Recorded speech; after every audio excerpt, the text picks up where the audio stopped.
Global Social India presents 2000 really useful English phrases.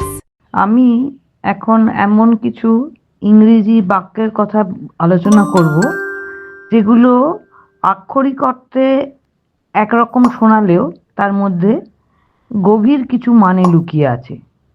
আমি আগে ইংরেজি বাক্যটি পড়ে শোনাবো, তার ইংরেজি মানে যেটা আসলে হয় সেটা বলবো, তারপরে বাংলায় ওটাকে ভালো করে বোঝাবার চেষ্টা করব। You are in the cockpit, so control things. এটা খুব মজার। এর আসল মানেটা হলো you are in charge, so learn to handle the situation.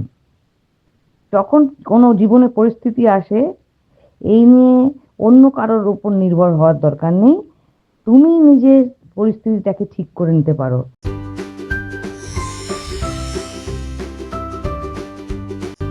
Subscribe for daily updates.